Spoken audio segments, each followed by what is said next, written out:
All right, guys, here we are. Silver Linings Playbook. A little bit about why we're here, right? About a month ago, I got a text message from Bill that said, hey, would you host Silver Linings Playbook with you and Andy Greenwald and Zach Barron? It's on Tubi right now. I thought it would be funny going into an Eagles playoff. Just for the record, it's on Netflix. It's on Netflix, but this is Bill. He's on a plane. He's, I don't know, somehow watching Tubi. And this tickled his interests. I'm happy to be doing this movie. I love this movie. I love Philadelphia sports. I love you guys. So this is enjoyable. But there is an element of humiliation. You hear the words ritual humiliation. I feel like my whole life I've heard the words ritual humiliation. I never really understood what that meant until I contemplated what we were being asked. I'm excited because how many of these have you done? How many rewatchables? In the hundreds. Hundreds, yeah. This is the first one to double as evidence in an OSHA complaint. That's right. Because this is workplace harassment. I don't even work here and I'm being harassed. I know. This is unbelievable. Bill's got an interesting sense of humor when it comes to other sports fan bases, especially Philadelphia, who he has like a special place in hell for. Yeah. I'm on one hand, I'm really glad he's not here. I don't think it would have gone well for all of us. Hearing him talk about the Sixers and the Eagles on his podcast is like having my fingernails pulled out. But you know, it allows these Philly guys to be alone for too long, and some weird things can happen. I think that is he aware of our just deeply psychologically wrecked text thread that we have? Like we have a group chat. Yeah. That is. Yeah. I think I'll speak for myself. I think he can unwell. assume the existence. Yeah. And so I think the opportunity to make our private pain public might be helpful. It might be healthy. I mean, the Solitano family comes through the Bill gauntlet. Simmons or to us? I'm choosing at the start of this to think of this as an opportunity. Okay, for so growth. For context, obviously, Andy and I do the Watch podcast together. Zach, me, Andy, we're all longtime friends. We're all from Philadelphia. And we all have a really healthy, balanced relationship with the Eagles. Yeah, it's fine. I actually do think it's kind of funny to talk a little bit about our sports fandom because this is going to come into the discussion of the movie in such a big way. Who wants to go first in talking about their relationship to the Philadelphia Eagles? I'm crying already, so I feel like Zach should go first. I'm already... Yeah, I mean, it's probably the most unhealthy relationship in my entire life. Yeah. Including the one with the two of you. Yeah, and that's probably lifetime true. I feel like I love all Philly sports, but the Eagles are a particular flavor of disappointment and exhilaration that I cannot quit and get only more addicted to the longer life goes on. Yeah, you've been a victim of the more information sports fans have gotten. I think it's made you more racked with like I just like kind of stress and like interest with the team. Like as you've gotten like more talk about Lane Johnson's leverage technique or whatever, or the different defenses that Sean Desai and Matt Patricia run, like I feel like you go deeper and deeper down the rabbit hole. Oh yeah, absolutely. Shout out our friends at Philly Special. They do a beautiful job. Sheila and Ben, thank you very much.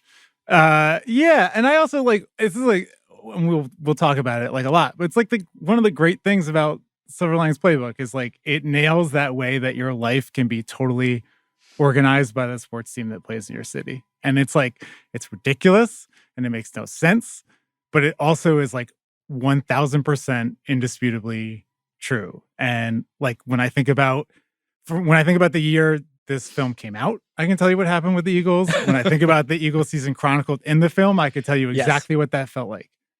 And those are like my memories. And I will remember this current Eagles season for the rest of my life. I wish that weren't true, but I can feel it like already just like grafting itself onto my bones, and I will not be able to get rid of it. I don't want to make light of addiction, which is a serious thing, but I do feel like my relationship to this team could be couched in those terms. And to be fair, there's probably no better movie to make light of serious mental issues in context of, because this movie does it better than just about anyone in recent history. But I feel like there's a lot of magical thinking involved in my life with sports where I'm like, this time I'm going to do it right. This time I'm just going to enjoy hanging out with my guys. Because for as much as Zach likes Lane Johnson's leverage technique, I'm like, Lane Johnson has struggled. Lane Johnson's personal story is meaningful to me, and I care for him. I only care about human interest stories. My all 22 is just 22 heart emojis around Jalen Hurts' head. And so every time I get drawn into one of these seasons, I'm like, I'll be healthier this time. Yeah. I'll be fine. I will not take my fragile emotional being and just hand it over to Matt Patricia. Right. I have a young child right now. Yes. And it's been a great like mirror because he'll be like in the room when I'm either thinking about or watching the Eagles, and I'm like, you have to control yourself. Yes. And I basically like it you just see another person, you're like, wow, the energy coming off me right now is insane. And a small unprotected child is like not ready for this level of insanity. But he's like, why is dad so angry? Well, why is dad and Chris so angry? Yeah, why are dad and Chris tackling each other and crying with like joy? I think I'm somewhere in the middle between the two of you guys. I don't really look to the Eagles for parasocial relationships, nor is it important to me that they like one another. I also expect and welcome an amount of pain with like watching sports. Like to me, it's like that's being 15-2 or whatever is not actually like realistic sports fandom. Like, and I don't mind it, the record that the Eagles have this season, which is 11-6. I'm fine with that. Like if you told me they were going to be 11-6 at the beginning of the season, I would have been like, sounds like a pretty good season. What about when they were 10-1? I know. That's the thing, is that it's all about like how the season plays out. It's not about where this is a good point, and I think the movie did sort of remind me of some things. One of which being football seasons used to be kind of normal. Yeah. In the sense that I was not following every team in the league all the time. I was not familiar with what any technique anyone was doing was. TV that played 4 games at once in your face. So the 2008 season, which is chronicled in the movie Silver Linings Playbook, like they were bad a lot of the season. Yeah. And then they got good at the right time and they backed in the playoffs and then they almost went to the Super Bowl. And my experience of football as a younger person was more limited. Like, let's go get them this week. And then, we would plunge into a Sunday depression in Brooklyn, usually when Andy Reid bungled the clock. But like, then my life went on. Yeah. This sort of feast or famine where it's everything all the time and our team has been so wildly good that the expectations are out of whack has not been healthy for me. I had an interesting experience recently. So I've probably lived, I'm 46. I've lived outside of Philadelphia longer than I've lived in Philadelphia at this point. When you live out in Los Angeles, especially with East Coast football, you have the luxury of sometimes seeing those games at like 10 a.m. Yeah. There are a lot of games where like you're done by 1. You can move on with your day. It's still sunny out. Zach's son is staring at you. Your significant others and family may expect things from you where they're like, now let's go about like a normal weekend. Yeah. That's not really the case on the East Coast. That's not really the case, especially in Philadelphia. And I recently went home to go see my mom. And it was, I got in on a Sunday, and the Monday night was the Seahawks game where the Eagles lost to Drew Lock in Seattle. Yeah, I remember that. And it was a Monday night game, so it started at like 8:15:30 or whatever, East Coast time. Mm-hmm. And I was like still watching the Eagles at like 11 p.m. basically. By the way, we've played like 9 Monday night games this year. Think about what it's like for people who actually live there. And the end of that game was chef's kiss. I mean, that's really what you tuned in for. But that was like 5 minutes. To be back in Philadelphia for that. And it wasn't like I went outside and like everybody walked out of their houses to have like a post-game like commiseration about it. But like the vibe, especially in late December Philadelphia, it was a different kind of experience than you have when you're here. So we're all like these kind of like wrecked men who are washed up on the shores of sports fandom. Or just washed. Imagine what it would be like if we still lived in Philly. At least you get to go to bed after that Monday night game in Philly. Here, you have to like put on the face of a man who's not destroyed and like go about the rest of your day. Normal person. Just like the Hannibal Lecter face of a guy who's just like, a normal person mask. Yeah. Yeah, I think that the movie does a good job of communicating to the world that after a certain point, like not too long after Labor Day, every single thing in Philadelphia is the color of the Ben Franklin Bridge. Yeah. From the sky to people's faces to the inside of your heart. They absolutely nail that. And that gray concrete sky, which is in like 90% of the shots in this film, is like exactly what it's like. And it just hits different. Like here, you're right. Like as much as I do not feel like a whole person when my team blows it. Yeah. you walk outside, it's golden, it's nice out. You can sort of anesthetize yourself a little bit. Sure. Yeah, you can go take a jog or whatever. This movie, but the rod is inside of us. This movie, as we've alluded to, it was a 2012 film. This is the second straight 2012 movie we've done on the Rewatchables. We did Flight last time.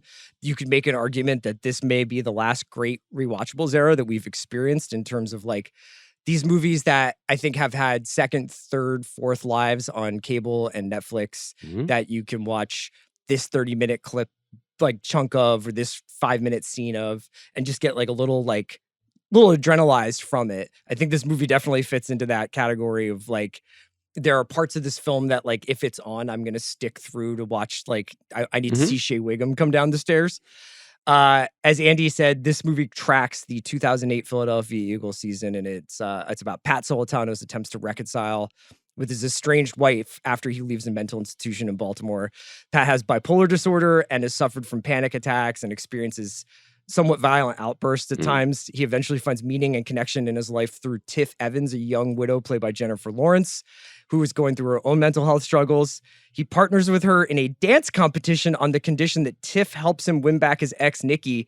But it turns out that Tiff is, in fact, his silver lining. That's my synopsis of this movie. And I want to just quote a piece of journalism that was written about this film at the time of its release.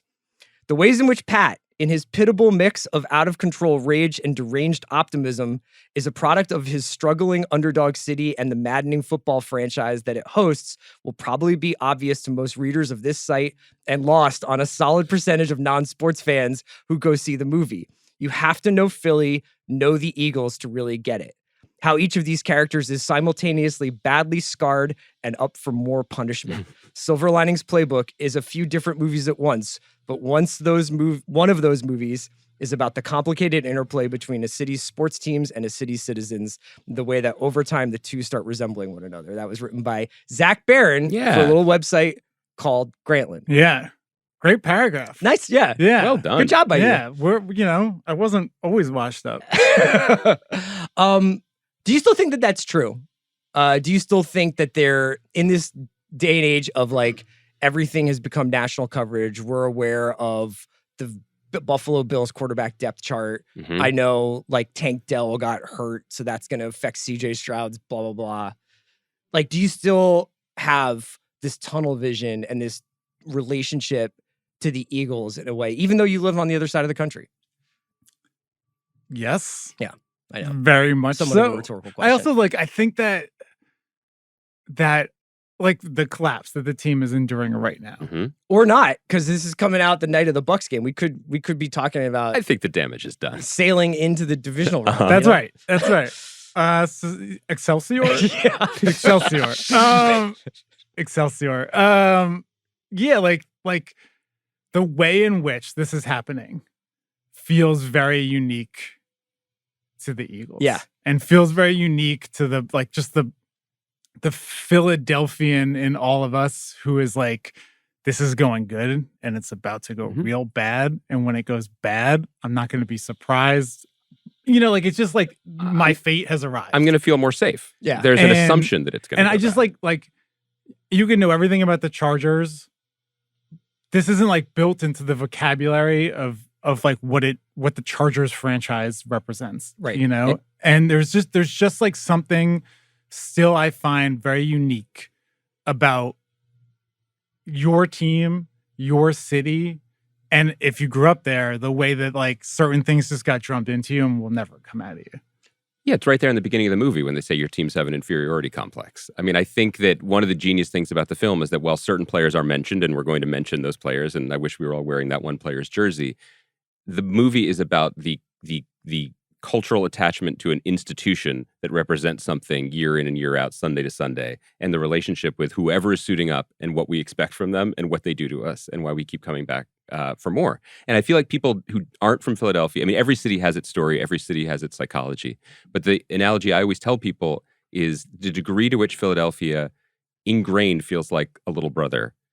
The way that everyone in Philadelphia walks around with a chip on their shoulder about New York City, and New York City doesn't think about Philadelphia at all. At all. Right. Ever. that is baked in. I just watched the Giants game, the good one, not the bad one, Right. with a family of Giants fans, and the extent to which like they were like, "Oh, it's the Eagles." I was like kind of shocked. I was like, "Don't you guys hate this? And don't you guys want to see Jalen Hurts writhing in pain and all the other things that like we say during the Cowboys games or during No. Washington games or during Giants games?" And it was just like they didn't like it, but they were like they had a much healthier relationship, I thought, to the rivalry. Yeah, and it permeates the town. And by the way, I think all three of us, we love the city of Philadelphia, and I think it's a beautiful place, and there's a lot of great food and art and culture, and the teams are doing generally pretty well. Yeah. And the vibes at the baseball stadium are very different than they used to be, and like it's all good, but somewhere deep in the heart of even the greenest, biggest snouted fanatic, there is just an unrelenting reservoir of bile that it just is always going to be there. And even winning the Super Bowl, which apparently did happen. Yeah. I was with you guys. One of you tackled me. Yeah. Didn't wash it away. Didn't wash it away, right? Because even that team feels like a fluke. It feels bizarre that happened. It feels like we got away with one. I disagree with that, but that's not really what this podcast is about. Like, I still feel like we're still in the, like, what Bill used to term it, like this 5-year grace period where you basically, after a championship, you weren't really allowed to complain. He does not follow his own rules. Yeah, I'm not But buying that. I think it's interesting that how no matter really what success you experience as a sports fan, like most sports fans are happier being unhappy than they are happy. You know, like Bill has, in the last 15 years that I've known him, Bill has experienced more sports joy than he had in his entire life leading up to that, than most people will ever experience in their entire lives. And he still remembers exactly what happened in a 2011 like late season Celtics game, or every single thing that the Patriots did or didn't do right when they've like rarely lost a Super Bowl or lost in the playoffs. And he references them like they happened yesterday, because you hold on to the anger and you hold on to the pain more than you hold on to the joy, which I think this movie illustrates really well. And this movie is also coming off of, was made during the tail end of, and is about, the back nine of the Andy Reid years, which were by any like normal fan metric wildly successful. Oh, yeah. Of being always in the mix of making the playoffs year after year, of making all those championship games, making it to the Super Bowl. But formatively, it's the most Philadelphia stretch imaginable, right? Because something always went wrong. Yes. Something always broke the wrong way, whether it was T.O.'s leg or something else. Like it just never quite worked. And that feeling, I mean, this is why I'm broken. But like my number one memory of those years is losing the NFC Championship game in the last game at the Vet, right, to the Bucks. Not the next year when we went to the Super Bowl. What I remember is that was our moment and what it felt like when it wasn't. Yeah. Even the season depicted in this film, 2008, which the Dallas game that the film ends on is like one of the truly great Eagles days in the last like 2 decades. But what I really remember from that season is Larry Fitzgerald ripping our heart out. Yeah. It's Kurt Warner, right? Kurt Warner, Larry Fitzgerald, Arizona. I think Larry Fitzgerald had like 400 yards. Yeah. And I still remember him just like running through our defense. I definitely think we watched that game in a bar in Brooklyn, and I like just walked out into the abyss afterwards. To a bus lane. Let's talk a little bit more specifically about the movie. So this was a 2008 novel by Matthew Quick. It was optioned by Sidney Pollack and Anthony Manghalo, who were looking at different ways of adapting it, and they brought in David O. Russell to work on the script and direct. He did something like 20 drafts of the script over the years, trying to find the right tone, and it went through tons of different permutations of casting, which we'll get to. But we wind up with this movie that's directed by David O. Russell, that stars Bradley Cooper and Jennifer Lawrence, with Jackie Weaver and Robert De Niro in supporting roles. And what you get in this movie, I kind of like think about it sometimes as like, if you listen to a lot of really like ironic arch indie rock for a while, and then you listen to an emo record, like there is some kind of gear shift in this movie that at the time, and even today when I watch it now, the emotional vulnerability and the sheer like foregrounding of everybody, like how they're feeling, and it's all in their faces, but it's also in the way that the characters talk. is really refreshing.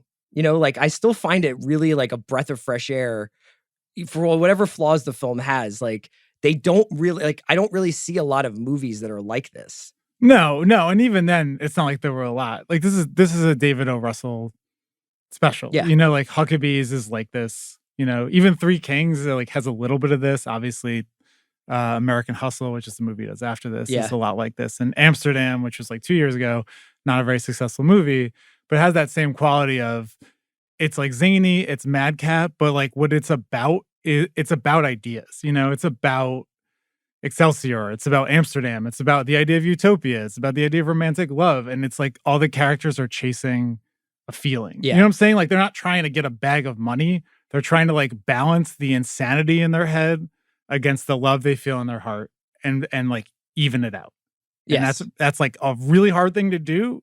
And that's like what they're all striving to do. And he's like unembarrassed and also really gifted at making movies like about that. We don't have a lot of filmmakers make movies about feelings, you know? Yeah. But it's also, this struck me on the rewatch, like it's very old fashioned in a lot of ways. And that helped that helped me get my arms back around it, you know, and we'll talk about some of the things that maybe didn't age as well or that I bumped on in the beginning of the rewatch.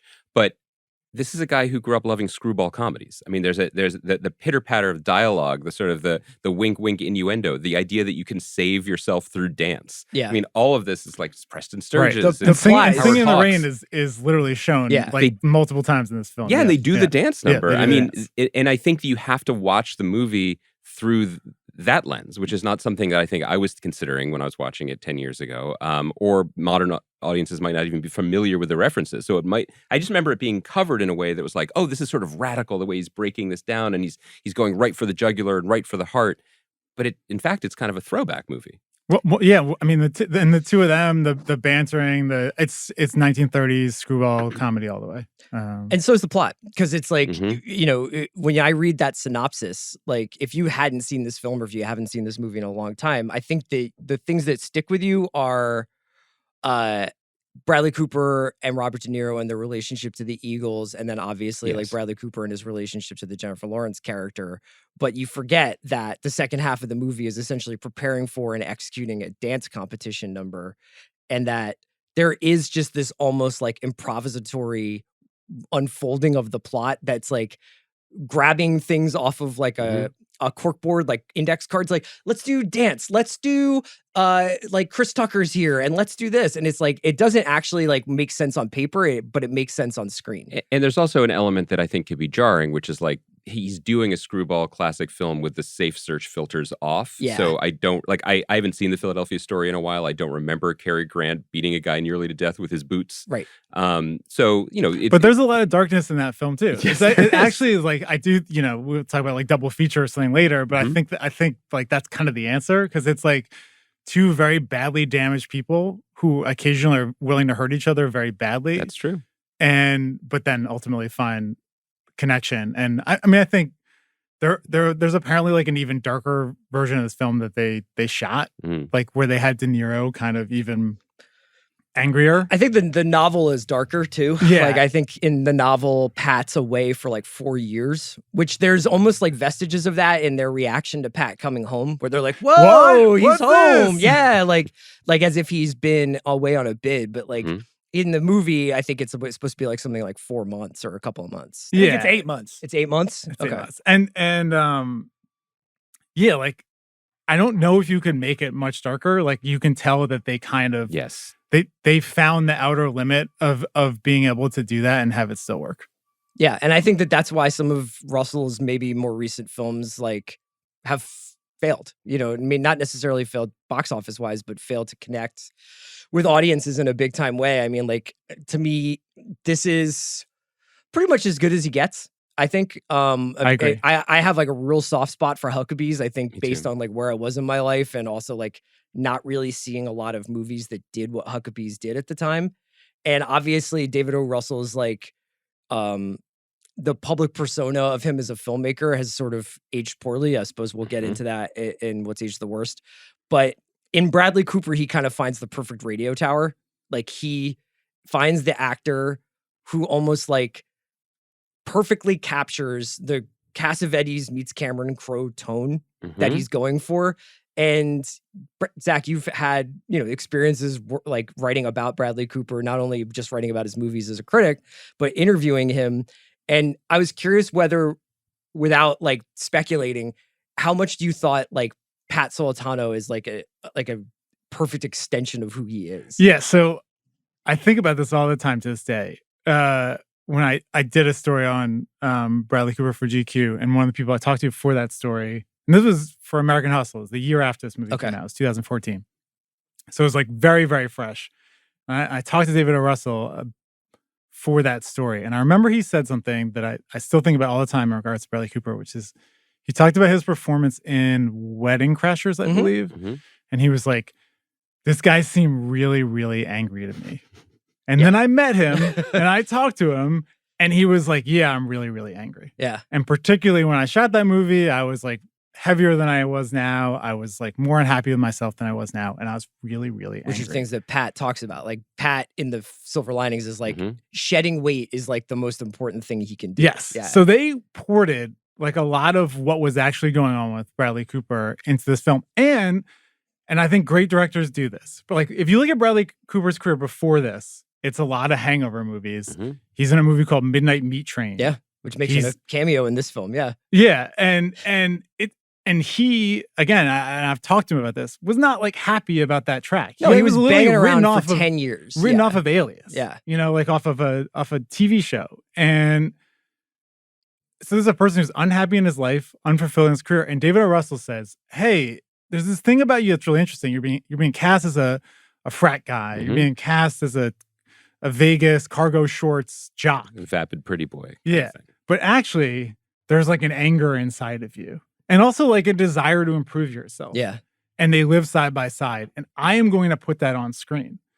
And Bradley Cooper's career after this is never the same. He's nominated for an Oscar for this movie. And he goes on to basically only do prestige stuff with great directors or stuff he's done himself. And or this is voice of raccoon. Yeah. And this is which might be his best performance. Yeah, I do love that raccoon. And this is the turning point. This is David O. Russell saw it and put it on screen. You saw what Bradley Cooper was truly great at, and you see it in this movie.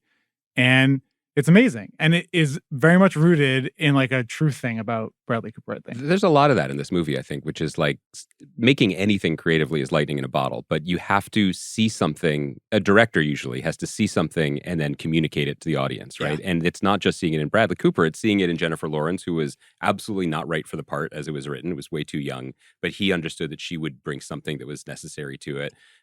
It's even in the tone that we're talking about. Like, how do you find that line? How do you communicate a very, very dark story in a way that's going to be a crowd pleaser? Yeah. And it's interesting to watch David O. Russell's career after it because he is, to a degree, chasing that chemistry, right? He's like, my sensibilities haven't changed. Why can't I calibrate it exactly right? And I feel like while he's made good to decent to good movies since, like, I don't know if he's ever got the dials right the way he got it in this one.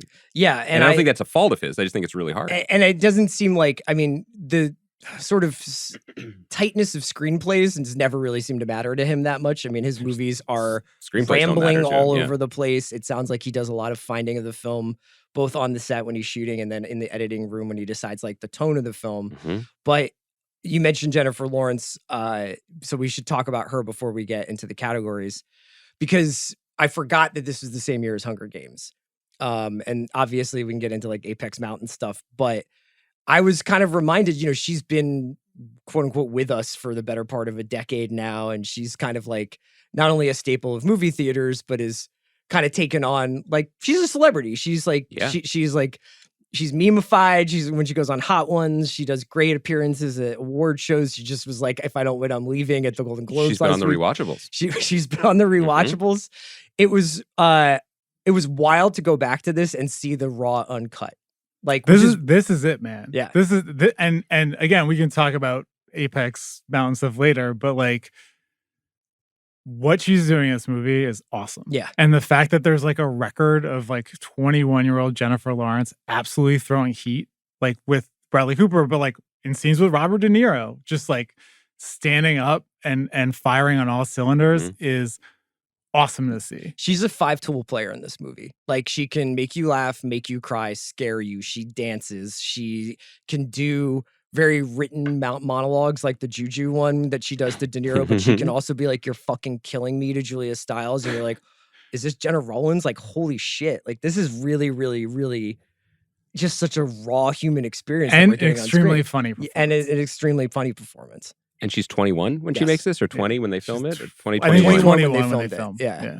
And Bradley again, Cooper 37. It's not ideal, but it works. I mean, that it's one of the more amazing recent examples of like none of this makes any sense. But I guess David O. Russell was committed, and he was right. Yeah. Well, we should also mention that I think one of the reasons why Cooper is so resonant in this film is that he is also a Philadelphian and is also an Eagles fan, is probably their most famous fan right now, since Taylor Swift decided to become a Chiefs fan. So rejecting her Pennsylvania heritage. Cooper often seen at Eagles games. Like, he is sort of stuck with the program after this movie. He's from Abington? He's from Abington. He's from Abington. Legitimate, real, like, bona fide Eagles fan. Yeah.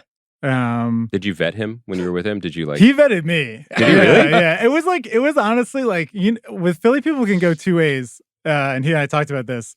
It can either be like, we're brothers for life, which kind of, I think, represents this table, for instance, sure. people talking right now. Mm-hmm. Or it's like, kind of like, we're probably going to fight at this bar. And he and I were both kind of laughing. Like, I think we're like in the fight category. Yeah. I think we are. Yeah, we kind of are. And it's like that kind of like, you're puffing at your chest and he's puffing at his chest.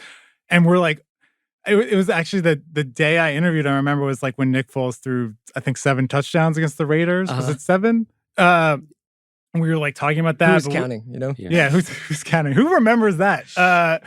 And we're like kind of like both excited about it, but also like somehow like disagreeing already over what it meant. Yeah, over what it went. But he's a real Philly dude. This movie made more than $200 million worldwide. What a time to be alive! It's insane. On like a $20 million budget. Yeah, or something. I mean, it's a pretty incredible moment where this, Flight, Argo, Zero Dark 30, like these sort of big studio dramas are getting into the hundreds of millions of box office returns. But also, does this trajectory even happen anymore? Because it premiered at Toronto at the end of 2012, right? And then it won the audience award. Everyone's like, oh, people are talking. Yeah, people are talking. There's good buzz, and then there was still a infrastructure of theaters that it's like does the slow release and starts making money, and people love it. Yeah, and people I think love you it. even It becomes like a referenced phenomenon. in your Grantland article, like, this is finally out. It's been kind of trickling out for a while. They platformed it, yeah. And you could like read a review about it, but a lot of places you couldn't see it, and it like went wide like at the end of December, Look, right around Christmas. Perfect time. People say a lot of bad things about Harvey Weinstein, but the guy could platform a awards movie. This got the big 5 Oscar noms: pick, director, actor, actress, script. It won. Jennifer Lawrence won for actress. Mm-hmm. Also had a supporting actor for De Niro and supporting actress for Jackie Weaver. Nominations. Yeah, so only won the one. Roger Ebert, 3.5 stars. We're fully aware of the plot conventions at work here, the wheels and gears churning within the machinery. But with these actors, this velocity, and the oblique economy of the dialogue, we realize we don't often see it done this well. Silver Linings Playbook is so good, it could almost be a terrific old classic. There it is. There you go. That's why it's on the Rewatchables. Most rewatchable scene. So, as Andy said right before we started the podcast, an almost like frenetic burst of scenes. So it's like hard to sometimes say like, oh, this is the iconic moment. And there's a lot of iconic moments in this movie, but the scenes themselves like bleed. They're fast. It's a really like, the movie tumbles out like it's being spoken. Good way of. It's like a no huddle offense. How's that? It is. But I think there are some extremely memorable. Yeah, they schemed up a couple. Yeah. Sure. Yeah. So I'll go through a couple here that I have written down. Pat goes to Ronnie's for dinner. We meet Ronnie and Veronica. We get Ronnie's take on the commercial real estate market, which is worth mentioning, I think, because Russell wanted this movie. He wanted the 2008 season because of the housing crisis, and get that TARP loan in there. And Ronnie's like, I can't breathe. I can't breathe. Like, sometimes I feel like I'm just. Also, Apex Mountain for iPods. I don't know if we've gotten there yet. Wait, don't jump ahead. Wall Mountain, yeah. But this is where we meet Tiffany. And we get like her very Morden sense of humor about like it's a drawer in the morgue. It's a drawer in the morgue. You're gonna pump a body full of formaldehyde. Pat asks if you can play Ride the Lightning for a baby. I don't know if either of you guys have tried that with your children. It seems like something I would and when ask. Pat sees her, he's like, "You look nice." And we get that first burst of like, this is how these two are going to relate to each other with this like real transparency and candor and emotional intensity. We call it radical honesty, I think, in addiction therapy. Okay. Which I'm in for the Eagles. But please go on. There is one scene I like before this, which is when he's reading A Farewell to Arms and throws it out the window. That's a good one. Yeah. I think his relationship to literature is really pretty amazing. That I have sort of as a replacement for the throwing the book out the window. I had Pat looks for his wedding video and gets his ass beat by his dad. I don't find that rewatchable. Okay. But we'll circle back. This is the thing, is that some people may find the intense moments the most rewatchable. Tiff and Pat's first date, for instance, it's pretty high up there for me. It's at the Lanark Diner. Yes. In Upper Darby. Upper Darby. Yeah. And it's like the border. It's like Drexel. I think Drexel Hill, Lanark is like Upper Darby. There's like some Lansdowne in there. It's when do you want to talk about the Lanark Diner? We can talk about it in a bit, but Okay. so this is up there. Right before that, the first running scene when he's out jogging, it's right after the when he's looking for his wedding video. And she goes, "Hey, what happened to your face?" And he says, weightlifting accident. Yeah, that often happens to me. Like that is the screwball physical comedy stuff in this movie that is the levity, is the balance. And it's legit funny how she keeps popping out behind like trees and stuff when he's running. And he's like, what the, like, he's like all freaking out. And she's like, what happened to your, like, he's like, what happened to your wife? He's like, your husband's dead, and they're yelling at each other. Yeah, and I think it's smart to point that out because I think for like the great movie directors of musicals and things, the things that they understood was physical proximity, and how to utilize it on camera. And this movie does it so well in both ways. It's like when she pops out and surprises him and he jumps back and screwball and it's funny, you understand what it means and where they are physically in the landscape. But then also there's a flip side to it. Like when he sees his old colleague at the school and keeps getting closer and closer to her and she's screaming. She's like, help! And we understand that physical proximity to Pat Solitano is not always in the good book. So you get Tiff and Pat's first date, Tiff's dance studio, and That's a Feeling, and we find out what happened to Tommy. And that's Singing in the Rain, and they're doing the dance steps. That's the training montage. It's the Dylan and Cash. Yeah, Girl in the playing. North Country. Yeah. The Giants game tailgate.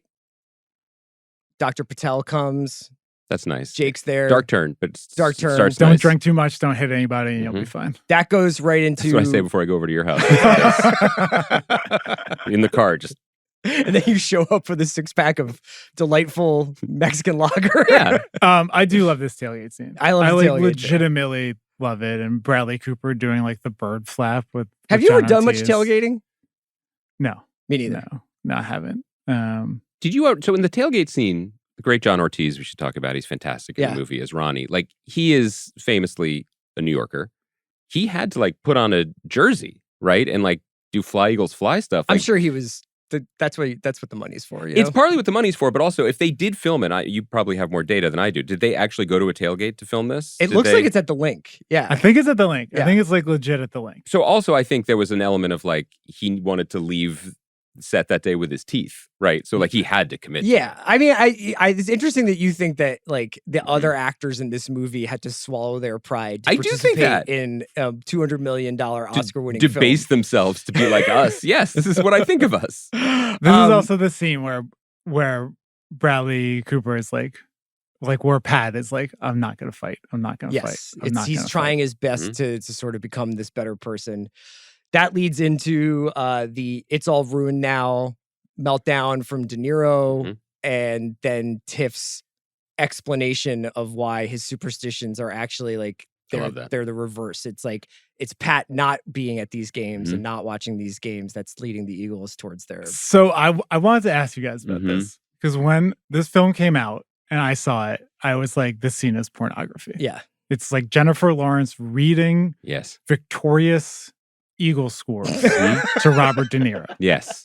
I was like, cinema has peaked with this scene. Yeah. Some people do ASMR. You just watch this scene. Yes. Watching it again, I was like, is this pandering? Am I being pandered to? Or is this still the greatest scene I've ever seen in my life? It's like Bryce Harper wearing Fanatic sneakers. Like, I don't care. Yeah, It I feels think great. so too. I think sometimes you got to play the hits, and this is just an extraordinary scene. Like she's basically maintained for most of the movie that she doesn't give a shit about football. She doesn't want to see news. She doesn't want the Inquirer in her house.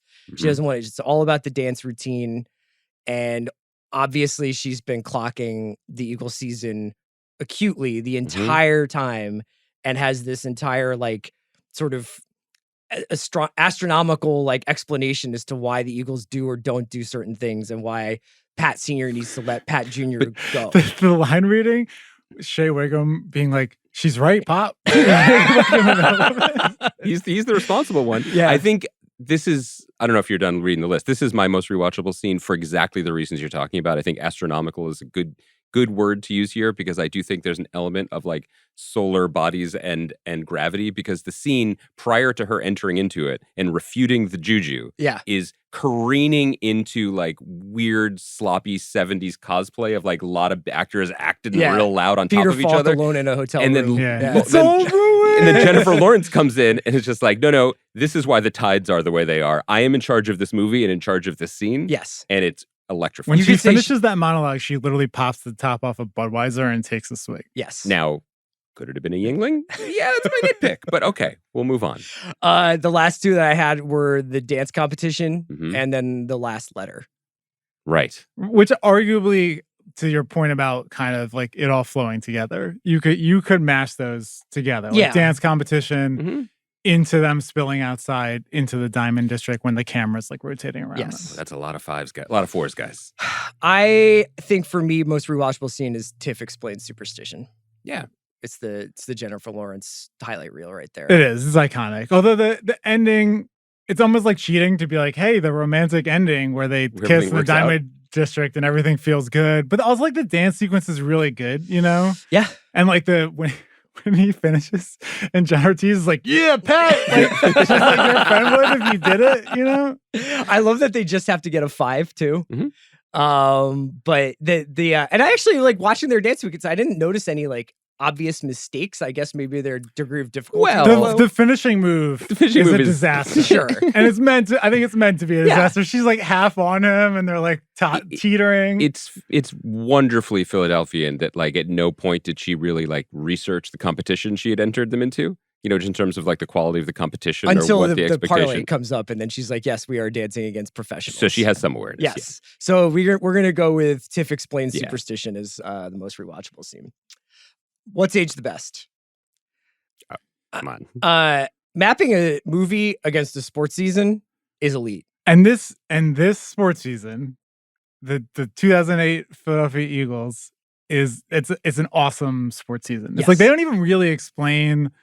They have the sort of Dallas dance competition parlay, but the Eagles needed, if we want to get real about this, they needed the Texans to beat the Bears and they needed the Raiders to beat the Buccaneers as double-digit underdogs. Yeah. And both things happen. And then they stomped the Cowboys 44-6. This is Brian Dawkins's last year as an Eagle. This is the great Jim Johnson's last year as DC. This is like one of the really, really, really cool, great, fun Eagles seasons. And if you go through the season, they kept winning the games they weren't supposed to and losing the games they were supposed to. There was a tie. Yeah. I mean, it was an absurd season on paper. They had a losing record as recently as like week 10 or something. Yeah. And the Deshaun Jackson dropping the ball at the 1 yard line is an iconic Eagles play for and better or that's worse. like And this is his rookie season. And it becomes, I mean, it's pretty wild because like to most people, I think that is a sports factoid that's kind of slipped away from the national memory. And it's like Silver Linings Playbook uses the Deshaun Jackson spikes the ball at the 1 yard line as a metaphor for like these guys and not being able to get their shit together. And like the end zone's right there and they can't get in. Yeah. Yeah. What else is aged? So I was just going to say, as far as like telling a story with the backdrop of a sports season going, one of me and Andy's favorite novels is The Sweet Forever, which is a George Pelecanos book that is a crime story told with the backdrop of Len Bias's last season at Maryland going up into the fateful draft night and everything that happened afterwards. But it's like this incredible, like March Madness is kind of happening in the background. And it's the book set in DC, and the so book it's is set in hometown DC. kid. Yeah. you want to talk People about should the do book it for a more. while? People should just set stories against sports seasons. But I think even on top of that, like what aged the best for me was just the living prevalence of the psychological anguish of being a Philadelphia sports fan. Yeah. Like that has aged super well to the degree where I was watching this movie and I was like, I think this movie's about Nick Sirianni. Like, I think it's profoundly about a guy who believes in just like believes his own bullshit of like Silver Linings. Next week is gonna be different. Yeah, we're just gonna keep doing the same thing because we don't want it badly if enough. we watch Hoosiers twice, I'm not listening to the facts on the ground. I'm not worried about that. I'm gonna get by with a positive attitude. Who needs pre-snap motion if you got cool t-shirts? That's right. Exactly. Right? Exactly. What else aged the best? Jennifer Lawrence. We talked about it.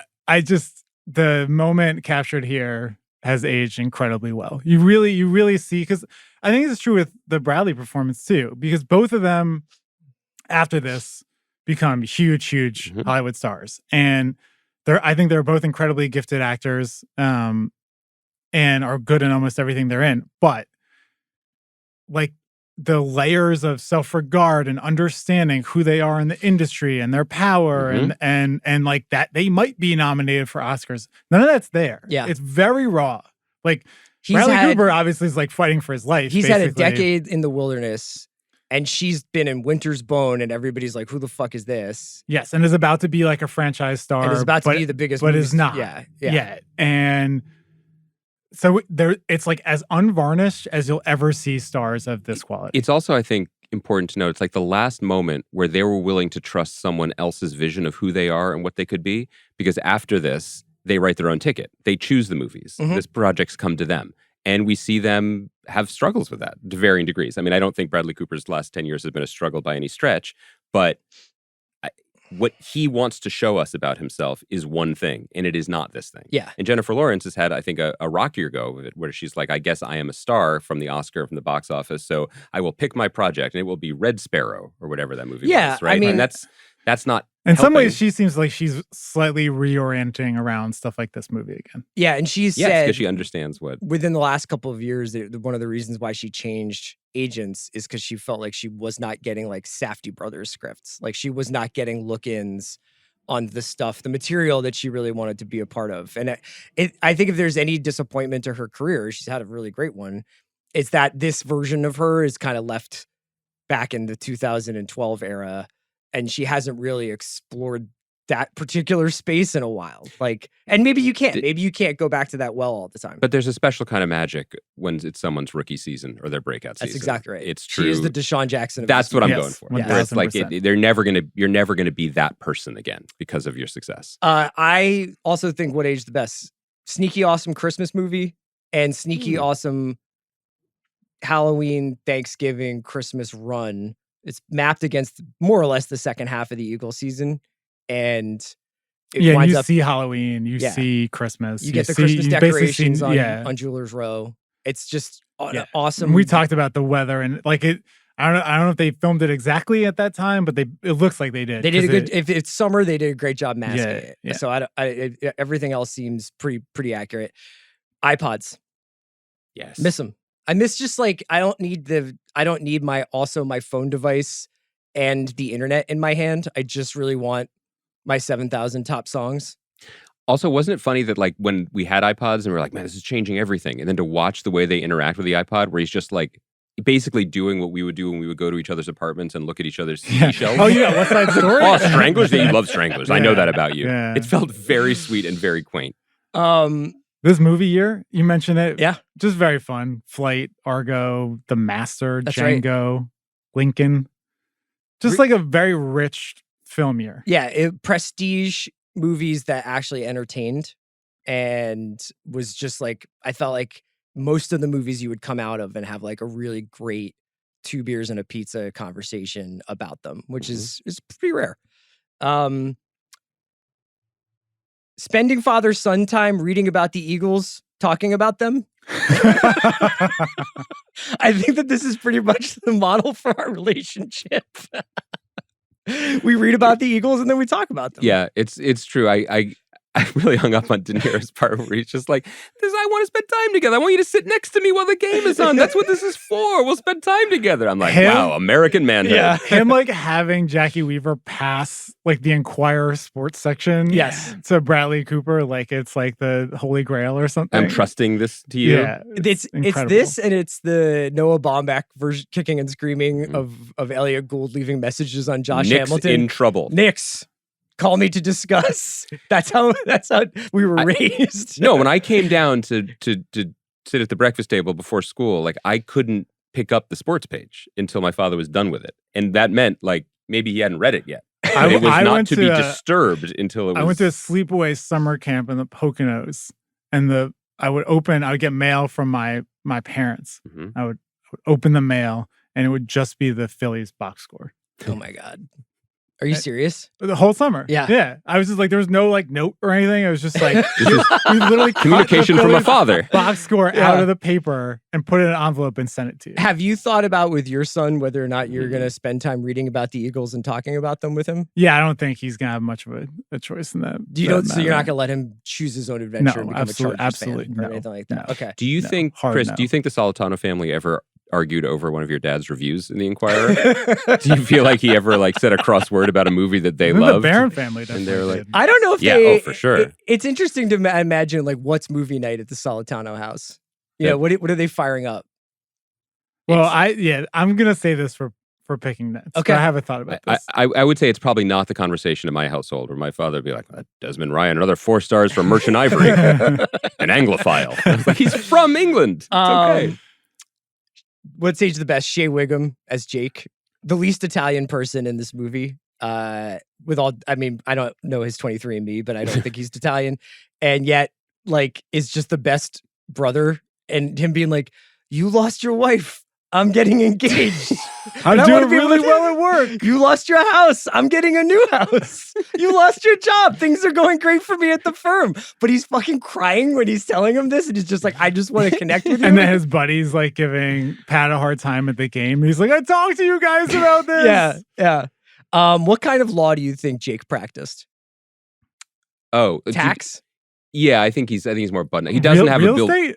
I don't think he has a billboard on 95. Because he's helping dad find like basically a tax shelter for his bookmaking. Yeah, that's why I kind of thought real estate maybe, you don't think he's around. Like Better Call Saul. He's not a flashy courtroom litigator. I don't feel like he's got the gift. My last what's age the best is the guy who tries to film Pat's breakdown. And he's just like on the early. This is interesting. Believe this is David O. Russell's son. Okay, well he invents World Star. Yeah. No, I mean, I think World Star is probably around by then, but like the idea of like, oh, is something disturbing happening? Mm-hmm. Let me film it. He invents the Nextdoor app. Yeah. That's what he's doing. Yeah. I will say that's not the clearest thread in the film where you're like, what is this kid doing? Yeah, I feel like there's like another scene there. Yeah. But did you feel like we didn't get closure on that? I think the implication is that Pat has long been a disturbance on this block.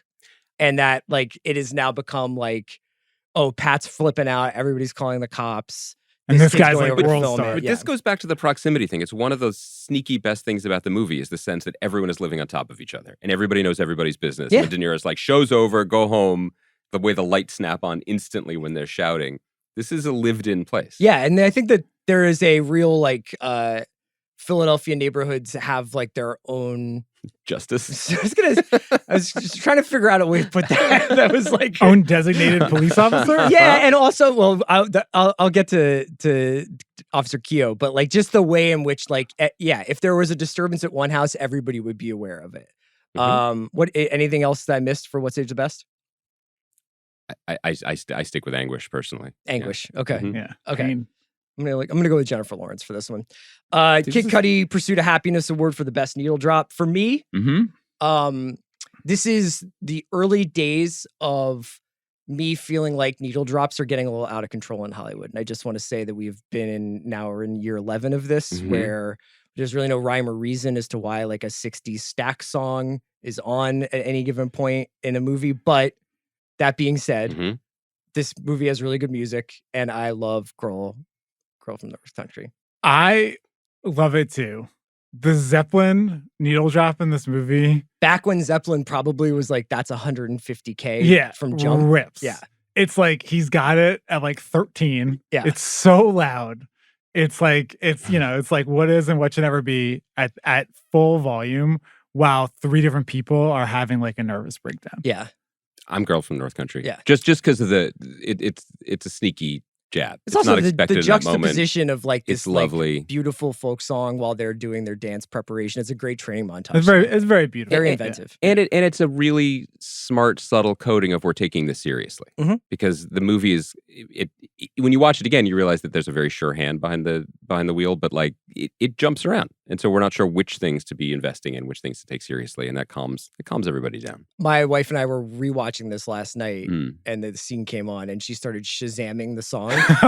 And I was like, it's Girl from the North Country. It's Bob Dylan. Yeah. And she's like, okay. And she's still Shazamming it. I'm like, To be fair, it is a different version. but I was like, I guarantee you that's what this song is. like I know, like, you don't have to Shazam this. And there was a reason for it, but Fast forward, like everything's ruined. you ruined it. This is an interesting one. The Big Kahuna Burger Award for Best Use of Food and Drink. Yeah. I have 2. Mhm. Well, I have to be completely honest. I've never heard of Krabbies and Homemades. I don't think that's a thing. Yeah. So apparently that is something that Matthew Quick, the author of the novel's mother, made, and he is Okay. from South Jersey. Now, I'm not saying it doesn't exist. I'm just saying I have never encountered Krabbies and Well, Homemades. to be clear, so I did some research on this that I probably did 10 years ago too, but did not remember. I'm halfway there. Krabby Snacks seems like a very, very plausible That's past like hors d'oeuvre on a Sunday. Crab on an English muffin with cheese, basically. It's like you make kind of a crab dip. You use either crab meat or imitation crab meat and mix it with cheese, and you put it on like a cut up toasted something muffin. That I buy, Okay. 100%.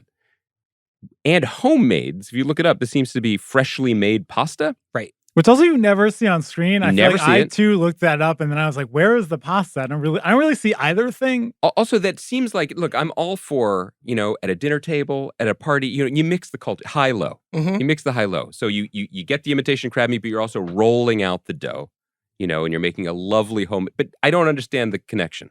And I also, thi- to your point, is right. We see her make the brajol. That makes sense. I think the connection is supposed to be that there is no connection, and his Mm. family is like a little bit insane. Right.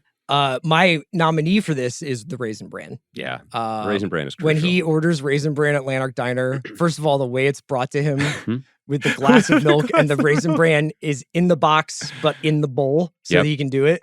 And then their little back and forth where he's like, you're just getting tea. She's like, well, you got Raisin Bran. Her face when he orders Raisin Bran. It's incredible. I also enjoy Pat Senior spending his gambling winnings on opening a cheesesteak restaurant. Yes. Which is again like there are moments in this film where you're like, are you pandering to me basically? Yeah, But I am like, that's how on the legit. nose can That's this like, he get? has like artistic renderings of a cheesesteak restaurant. I do wish, and I made an allusion to this before, but like the specificity goes out the window when it comes to the beers. Like I know people everywhere drink Budweiser, but I do wish we could have seen a couple of Yinglings or Rolling Rocks just to like. Yeah, they didn't cut that check. They didn't cut the check. All I want to do is sit here and talk to you about Lanark Diner, which is where I spend most of high school, and we could get to it in a moment. I think it's coming up. That scene stealing location. Yeah. I have ordered cereal there. Uh-huh. That is how it arrives. It is a missed opportunity for not to have them order the signature menu item at the Lanark Diner, which is their famous snapper soup, which is available year-round. That, by the way, Lanark Diner is open right now. It And is where do open they get their snapper? 24. Where do they source? Now, to be clear, snapper is a turtle. Yeah. This is not fish. Where do they source it? Probably near where Matthew Quick grew up in South Jersey. They'll never tell. But like the canal next to Manioc. Yeah, that's the thing. there's certain things that are like, yeah, it's a diner. It's a diner anywhere. You can get Raisin Bran, but snapper Do you soup, want to scrapple in the morning. spell Lanark for the people at home? What, do people not speak Celtic? What, do people not like? There's a certain, this is the other thing. It's just like LL. yeah, Right. LLANARCH. Yeah, and the second L is silent. Lanark. But it's not like a Spanish. It's not like a Yanark. I think there's actually it's an E instead of an Oh, it's A. Lanark with an Yeah, E. well, Okay. yeah, Thank yeah. you for It's that. one of the most hideous words that you'll ever see right now. So- Oh, look, we live near Ballackinwood. Like I'm Yeah, not going to it's start thanks. throwing. Spelling Skookle is still Same. escapes me. Makes me uncomfortable. Denetheu's Benihana Award for the scene stealing location. Oh, here we are. We can do Outside of the Link. We can do Lanark Diner. it's the link for me. Okay. Sorry to your childhood. It's Lanark Diner. Excellent. The mozzarella sticks and coffee. I'm gonna go Lanark because it's just it's a perfect moment. I love when the lady stops him and is like, slow down, Raisin Bran. Yeah. Like That must be such a bummer. You get a table and it's like, this is like a $3 table right now. But Like they're open. They're open. They've been open every second since I last set foot in there in the 90s. They have never closed. Yeah. Still open now, yeah. It's open right now, 24 hours a day. And the amount of time I spent there being like, oh, I'm not really sure about this English paper. I'll sit here and think about it with a cup of mediocre coffee and mozzarella sticks. And just like, yeah, I'll find myself staring out into the 6 p.m. twilight. mediocre coffee and mozzarella sticks. That was your combo? Oh, yeah, coffee and mozzarella sticks. What do you get at a diner? What? What are you talking about? Why you guys would eat coffee with mozzarella sticks? Dog. First of all, I drink Have coffee. you never been to a diner before? I've been to a diner, but I If usually you go get to a diner at an off hour, I'm not saying you go for breakfast. I'm not saying you go for dinner, but you meet your friend there at like 8 p.m. or 9 Coffee and p.m. mozzarella sticks. Yeah. All right. I usually would go pancakes or I would go BLT. Chris, I mean, the 10 goat p.m. cheese. pancake order is worthy of its own podcast. The Great Shot Gorder Award for the most cinematic shot. I think this is the patented David O. Russell high-speed pull-out shot, like pullback dolly that he does in The Fighter, but he also does here with the Final Kiss. Gotta be. And the Diamond District looking so beautiful. Yeah, it's like all those stores close at like 3:30, Mhm. and then it turns into one of the secretly most beautiful parts of the city, especially during the holidays. Shout out Robin's Eighth and Walnut. Robin's They Eighth and closed. Walnut. Did they? Yeah. What was Yeah. the one with the guy with the diamond? That's in Robin's his Eighth beard? and Walnut. Okay, they that would was him. do the doo-wop singing and he had the diamond in his The runner-up here, though, when Pat and John Ortiz are doing the bird flap Yes. at the game in slow motion. Truly Gordon Willis somewhere in heaven. That's looking right, down on that that's shot, right. being like, my work here That's is done. The Vincent Chase Award for Are We Sure This Character Was Actually Good at His Job? A lot of nominees in this one, I think.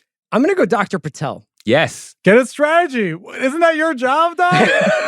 He's like, work on a strategy. I was like, what is the therapist for? I just think that he, first of all, like the patient doctor relationship is very blurry. He's showing up at Pat's house. Well, it gets blurry. Yeah, it gets blurry after the Eagles game. But even before that, I feel like he's giving him like maybe some wrong directions here.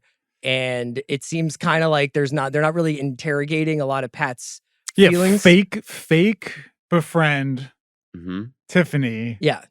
So that So Nikki will see Nikki you, will that see you're you as a improving responsible person. man who can care for someone else. Right. That seems like a mission impossible. You're burying the lead here. I'm willing to forgive all of the ethical lapses that are revealed once they discover that they're both lunatic tailgaters. Like that, at a certain point, to what you were saying, Zach, like they've discovered that they are blood brothers now, and that is deeper than any professional What if obligation. you saw your therapist on like Eagles Reddit in like a Brian Johnson thread? I would feel so much better. I would feel so much safer, to be honest. Yeah. But you're forgetting the most egregious thing that he does, which, unless we're meant to believe that this isn't real, but when Pat shows up for the first time in the office he and my plays Sharia Moore is playing, That's right. and he's like, I wanted to see I if was your trying to violent trigger you. trigger still triggers you Yeah. with other patients in the lot. That is, can you disbar doctors? Yeah, because for a That's second you're like, oh, is outrageous. Pat hearing this? Just like you're thinking that Yes. maybe outside of the movie theater when he and Tiff have left the diner and he's having the meltdown. And I think in that, in the movie theater scene, is he hearing it when it's not there? That time he's not. It's not really. But playing. in the he's hearing doctor's it in the office, doctor's office. it's Dr. playing. Patel. His Because Dr. major Patel's like, I contribution. wanted to see if it would still This is trigger the you. plot of the mediocre show Shrinking from this year, where Jason Segel's like, my life's ruined, so I'm going to be honest with these guys. He's like, you got a drug problem. You should leave that guy. And the patients are like, my God, you've solved therapy. This is incredibly unprofessional and maybe dangerous. Did you have any other nominees for the Vincent Chase Award? Yes. The police officer, I'm Yes. not sure if this guy On my list. It's like he's like very severe sometimes, but then like the night where they all assault each other, he just shows up and he's like, yeah, man, you gotta not hit each other. He does a lot of like, I might take you back to Baltimore, but not today. But not today. But then he rolls up with a whole crew to personally take Chris Tucker back to Baltimore, which suggests maybe he's freelancing off the He clock. also was at the dance competition, I believe. Yes. For reasons that are not explained. I'm willing to accept this, and I don't think he wins because I believe the character is being used as a comedic prop. Like the way that he shows up instantly with it is very funny. It suggests that he has been personally assigned to the Solitano household and is always available. It's also worth it to me because then when he hits on Tiffany, It's very funny. It is very funny. But yes, I do feel like in terms of like his larger policing assignments versus his fixation It's on this weird. one It's family. like he's Wyatt Earp and this is the territory he's been assigned. There's no Yeah. other cops in Ridley Park, Upper Darby, anywhere. Yeah, he's the around guy it. who pulls Yeah. up at the movie theater. Yeah. Like just randomly, it's him. He's all, day, night. He seems to work 24-hour shifts. Doesn't He's there do anything ever. 3 in the morning. Yeah. I have 2 others. Okay. De Niro as a bookmaker? It's a good question. I had this question too because, like, is a bookmaker supposed to just be like, I'm betting it all on the Eagles? With my one friend, the only person that We're I going to engage get with. to Randy in a second. Okay, so I have questions. De Niro's, as we get older, our world narrows a bit. So he's really just his couch, his handkerchief, Randy, and these beautiful schematic drawings of a restaurant. Yeah. So I understand that it's like narrowed a little bit, but it does seem like he's making all this money bookmaking with Randy. We don't really see anybody else. I think Randy is maybe a fellow bookmaker and wants his action because that's what's up for in the final bet is like Randy would get the book, he would get the restaurant, etc. But yes, a very old school, back when Cousin Sal used to bet Your Majesty's kind of bookmaker, where it's like everything's in an envelope. You know? Okay, last one. The one judge who gives them a 5.3. Oh yeah. Oh, I could see that. Yeah, I'm fine with that. I just felt like it was a pretty I buttoned up If operation. I'm Pat Senior, I'm paying that guy off. You know what I mean? I'm making sure. You're identifying in advance who the weak link I is. also think you're just underrating the dance routine. I feel like that's pretty good. Yeah. Okay. I'm just asking the questions. I'm the asshole now. All right. I want them to win. I don't want the Cowboys to win. I think we're gonna go Dr. Patel here, though. Although the cop is a good runner-up. The Butch's Girlfriend Award for the weak link of the movie. Let's have the Chris Tucker conversation. Oh, I'm ready for this. Yeah. Nothing's really wrong with the performance per se. Mm-hmm. I don't really know what his character does that John Ortiz's character couldn't do other than unlocking the dance choreography when he randomly shows up at the back of Tiff's house because like everybody's just like, yeah, that's Danny. He's also from the mental hospital, but it's cool. Like send him to different people's houses. I want to be clear. Baltimore is not that close. It's not. We all have been to the aquarium. Takes forever. But it takes forever. There's that tunnel. It is not the Fort McHenry, yeah. It's not an easy jaunt. Yeah. Keep dropping 95 gems. I'm surprised by this. I like Chris Tucker in this film. Okay. I recently watched, speaking of movies that are only needle drops, I recently watched the motion picture Air. Okay. And I was reminded when Chris Tucker is in movies, he's usually playing the role of Chris Tucker.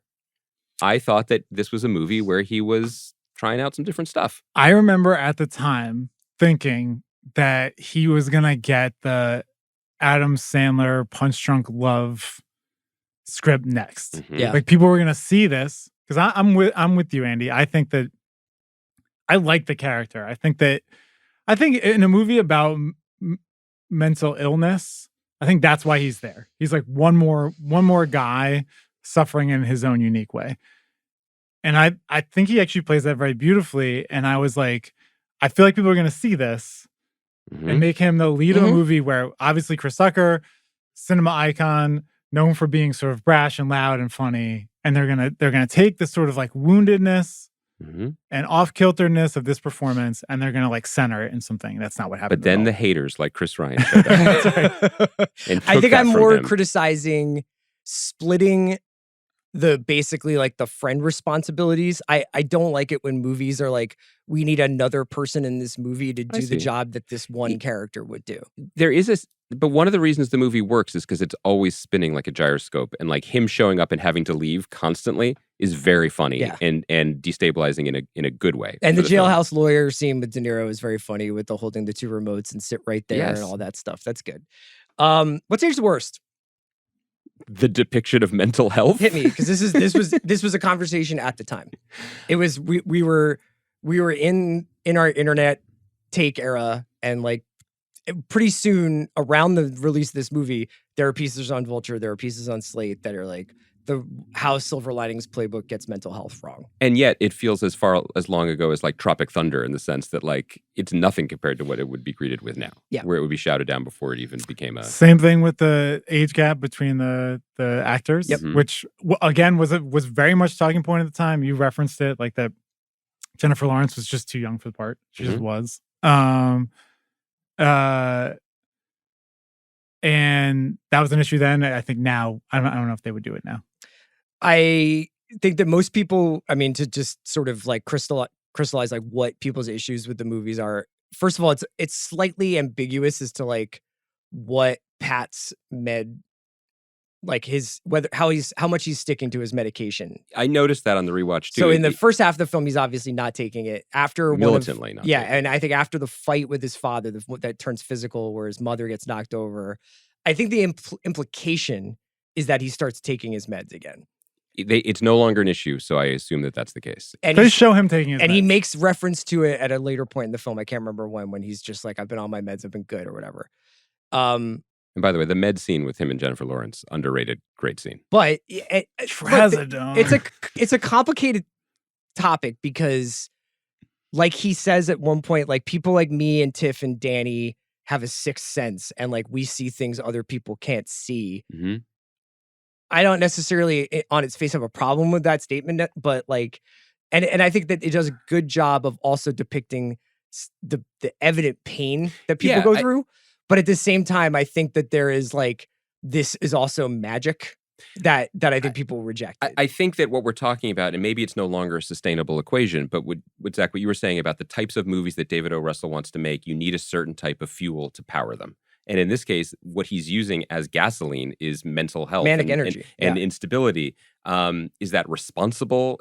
What is his responsibility? I'm not sure. I'm certainly don't feel equipped to answer that question. What I appreciated about it in the second viewing is, well, there's two things. One, the way that Pat's parents treat him and are afraid of him and want so desperately to understand and fix him, but don't have the tools or language, felt very real to me and honest and genuine. And I appreciated that there's a lot of time given to that in the beginning. The idea that he finds a way to get better, even if it's only temporary, it's a movie. It's a romantic fantasy. And why not? And David O. Russell has like alluded to in a way that I don't know the details. I don't know if the details have ever been shared, but he said when he was like promoting this film, there was a personal story to him in some way relating, I think to his experience with his own son. And he even alluded to the fact that De Niro had experiences with it too, which De Niro doesn't talk about anything. So I assume De Niro has never talked about this. But to your point, parents and kids, mental illness, seems like it was a very personal story for people who were involved in the film. And then while we're here, we should like talk at some point about David O. Russell's reputation. Yeah, I mean, that was in my What's Age of the Worst, both his personal life and like the way that we view his particular professional tactics. Yeah, and like so professionally, he's like known as a yeller and someone who's not always in control of himself. Yeah. You know, I did a story with Christian Bale a couple of years ago and talked to him about this because the movie after this, American Hustle, Amy Adams famously said that David O. Russell basically made her cry on the set of that film multiple times. Christian Bale had to stick up for her. And I asked him about that, and he was like, yeah, that happened. Like that's like on the record. And obviously there's the recordings of him yelling on the set of, I believe, Huckabees. Yeah, Lily Tomlin. Clooney has told stories about they got in a fight. Three Kings. Yeah, they got in a fight. So David and David O. Russell, I think, has made fewer and fewer movies as time has gone on, I think potentially related to some of this stuff. Yeah. But also to the mental illness conversation, this is not me diagnosing him in any way, but like the idea of someone who's like angry and trying to figure it out, like you can see why he wants to tell a story. And, making a movie about what he wishes were the case, which is that despite everything, you could meet a soulmate, you could meet someone like-minded, you could fall in love, you could find an artistic regimen that could bring you out of the place you are. Where it brings you, I don't know. But I do think it's kind of a facile way that people talk about movies and art now in general, which is the suggestion that they're playing with something, as opposed to the people who made this movie, and particularly the guy who adapted this, made it for a reason. He had a story that he wanted to tell that spoke to him and saw it through. Yeah. And whether that jibes with people in the audience's personal experience with issues like this or medication or hospitalization, I don't know. I don't know the extent of his responsibility. It's tough. It's like we spent the first half of this podcast like lauding the movie for its screwball qualities and it's almost like romantic fantasy aspects. The movie self-referentially calls itself romantic and like does things in the film where it's like to do it this way is a more romantic gesture. So I think that you have to give it some grace where it's like this isn't like it's a very realistic film that isn't reality. But at the same time, I can understand why people would have some issues with it. That's not what aged the worst for me though. What aged the worst is hearing about Andy Reid challenging calls. Wow. And just like remembering the last couple of years of the Andy Reid era. And also then what happened afterwards, which is we watch years of Donovan McNabb on 3rd and 8 throwing it 5 yards. Behind the line of scrimmage, yes. And then he goes on to the Chiefs and conducts the most electric offense since the greatest show on turf. It's painful. And everybody's just like, Andy Reid's it's all up here. It's in his head. It's like, that was not, and I love Andy it. Reid, but that was not our experience with Andy Reid. No, especially at the end. It was maddening. Yes. And then his last year was 2012, right? Like this was his last year. That'll come up in a second. Okay, great. Yeah. 4-12, I believe. Yeah. The one Castillo year. One more. Yeah. For that, I think our understanding of gambling as a society has evolved. When they like explain a parlay, it's like John Ortiz is like, explain it to me, sir. And they're like, a parlay is. Is that what's aged the worst, or was it better when this was more of an underworld? That aged really well to me because I still didn't understand what a parlay was. That's a fair point. Was there a better title for this movie? I don't really have one. I think this is a great title for a movie. I had Fly Eagles Fly, but I think that would have been Dallas Sucks. Yeah. Deshaun Jackson jersey. That's right. I would have liked that. I could Excelsior is right there, but I don't think that. But that's New York State. Yeah, that's right. We did learn that. Best quote. It's cheap, but I'm gonna go with the only way you can beat my crazy was by doing something crazy yourself. I love you. I knew it the minute I met you. I'm sorry it took so long for me to catch up. I just got stuck. Way to go, Brad. No? Great. That's okay, but Deshaun Jackson is the man. Is the best quote of the film. I have a third answer here, which is I'm not gonna fight. That's good. When Pat's trying not to fight, and then something Philadelphia men tell themselves. I mean, morning. for real. Yeah, but right. for real. But also as someone who is admittedly deeply unwell, but like needs sports and Philadelphia sports. You're talking about you now. Yes, as a connector in the world, like even at my lowest points, the idea that appreciating that Deshaun Jackson is the man can unite you with people, maybe unprofessional medical professionals, but like people from across all backgrounds, professions, spectrums, like that's important to me. Yeah. Okay. That's important. The Stephen A. Smith Hottest Take Award. I have one. Okay. I kind of hate the garbage bag. Okay. I know it's an iconic part of this film. Says a lot about the character that he's wearing a garbage bag the entire time. But I feel like we as a city, Philadelphia as a city, did not need like one more addition to the like throwing, snowballs at Santa Claus and batteries and all that. Like, we just didn't need another thing that people can reference where it's like, you got the garbage bag on, you're walking around. Yeah. I just kind of hate it. Is it an effective weight loss tool, Craig? I've never actually known. I mean, to me, wearing a sweatsuit would make you sweat enough. I don't know if a garbage bag is really. It's weird. I mean, I know it's a metaphor, but it's strange that he's just like, this is the key to weight loss. I feel like Rocky should have had the garbage bag on. What about you? I could have gone a different way. Andy Reid had just introduced the idea of pickle juice as a magical like energy restorer. Remember, so he could have just been swigging from a jar of Vlasic. That would have been a good visual. Yeah. I have one that I'm not proud of this. That's not. This isn't a place for being proud. Okay. Yeah. Like The Ringer broadly, no, or like the Stephen A. Smith Hottest Take Award is where. I'm working for the wrong company. I don't love Jackie Weaver. Oh, I don't. Now this is not.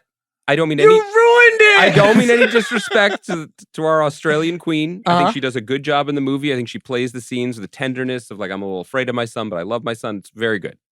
But my thing is, no one has ever been less from Philadelphia in history than Robert De Niro. I feel like maybe there was an opportunity to have someone offering a glass of water in the mom part. Just get Melissa Leo in there. It's just an extra level for me to have someone who's Australian doing an American accent. Like no one in the movie is doing a Philadelphia accent, which is a problem. And I hope we're going to talk about that at some point.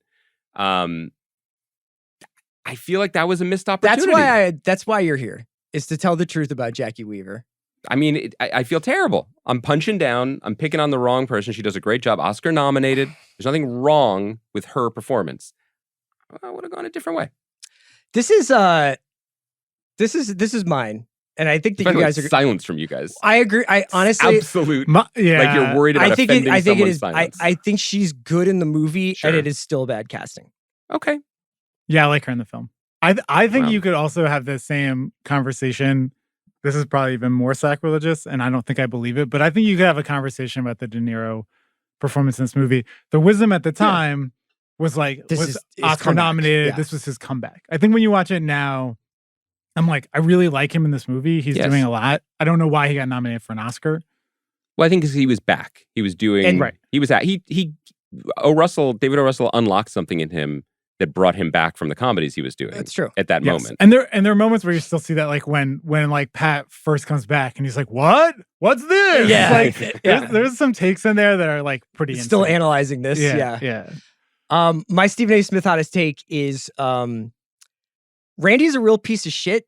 And Yeah. even if he had won that parlay bet, like there's no way he gets out of that alive. Like there's no world in which a guy who's hanging out at your house all the time, wearing Cowboys gear, First of all, openly flirting with your wife, yes, then takes your livelihood, your nest egg, your And whole plan, the your dreams, whole thing, rooting against your and son. doesn't catch like a beating, if not a bullet Yeah, after that. yeah. Like I know I agree with everything that. is like, oh, you got to pay your debts and everything, and these guys are degenerates. But it just I would be surprised. Like most Eagles fans don't like seeing guys walking around with like Washington Commanders gear, much less Nobody like wears Washington Cowboys Commanders stuff. gear.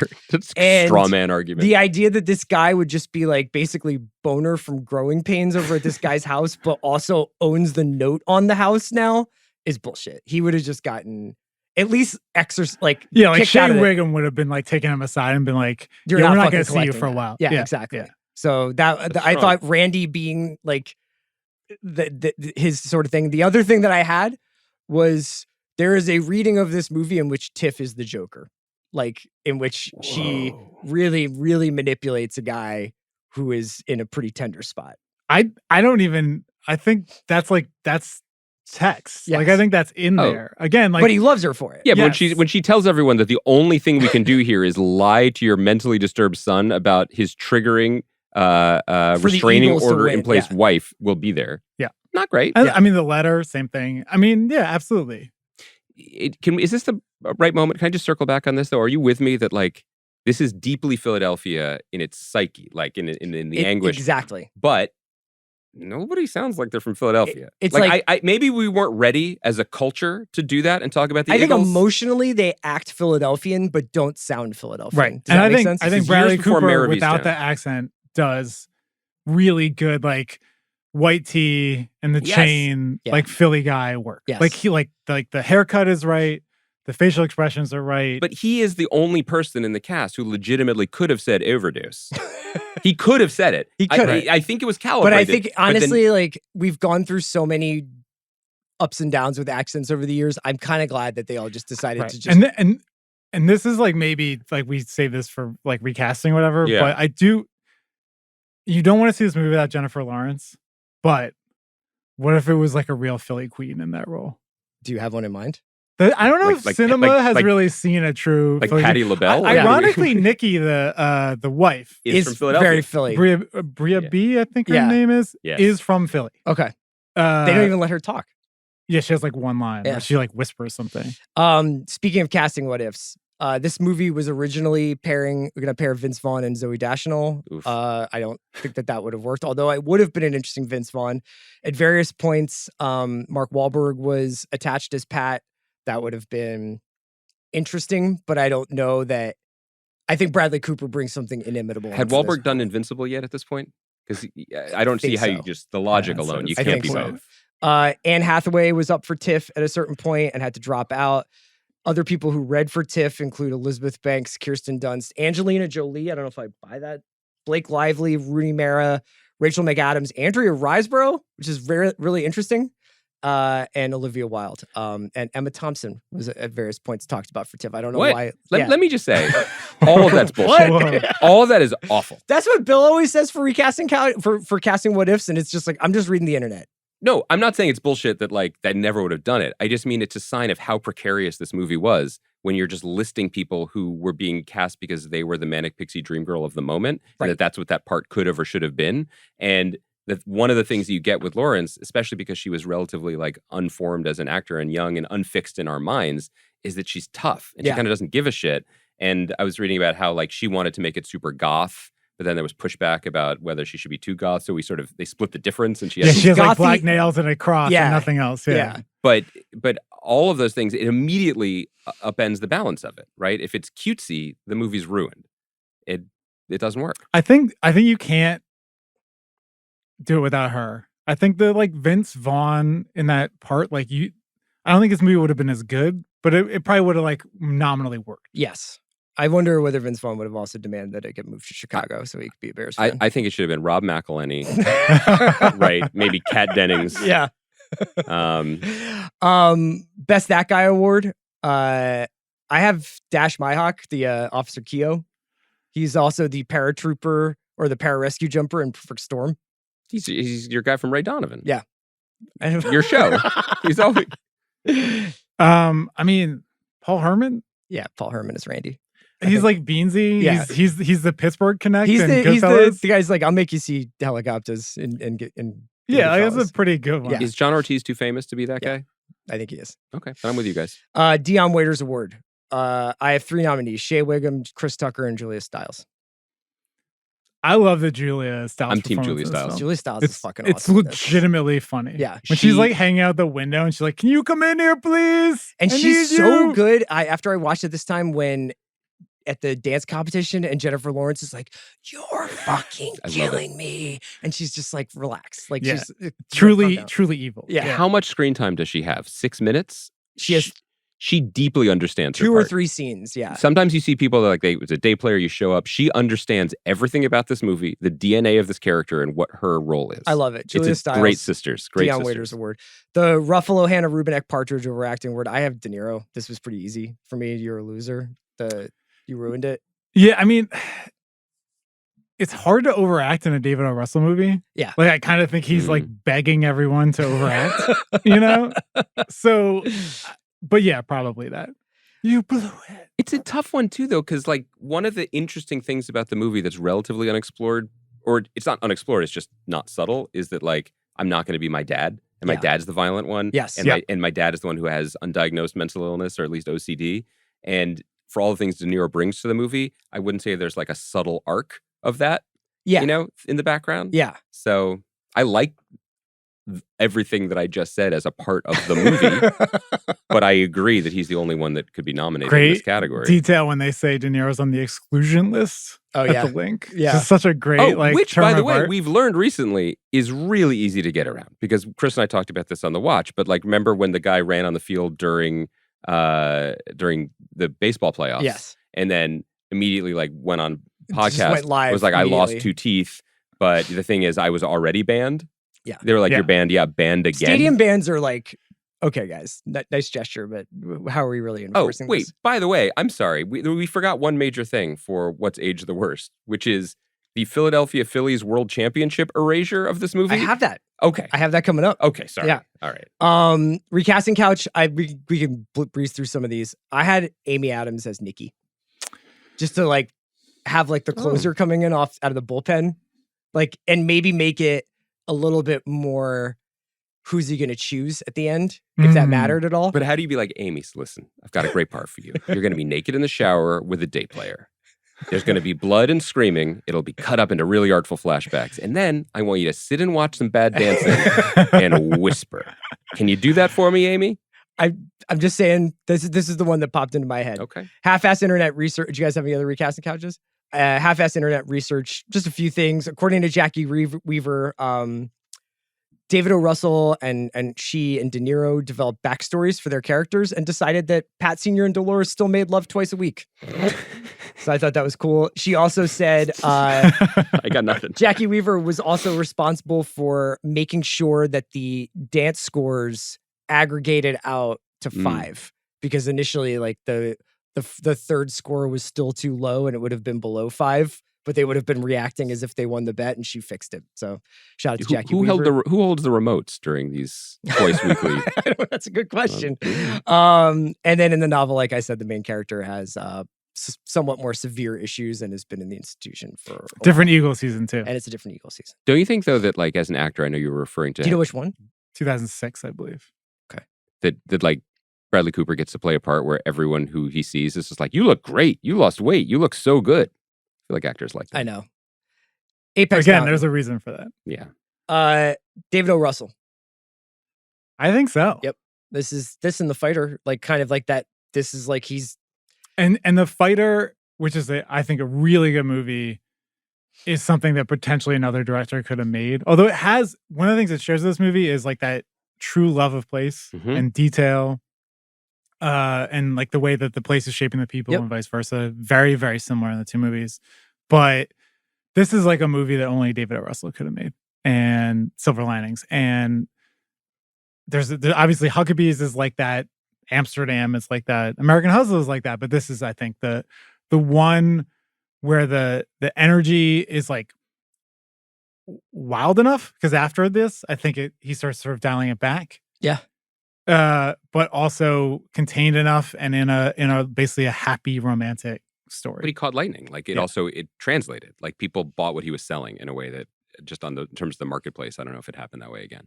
Jennifer Lawrence, certainly Apex Mountain. She does this, wins an Oscar, and is in Hunger Games in the same year. Yep. The only blemish on that is that House at the End of the Street is also released this year, which is a horror movie I think she had shot before. Bradley Cooper.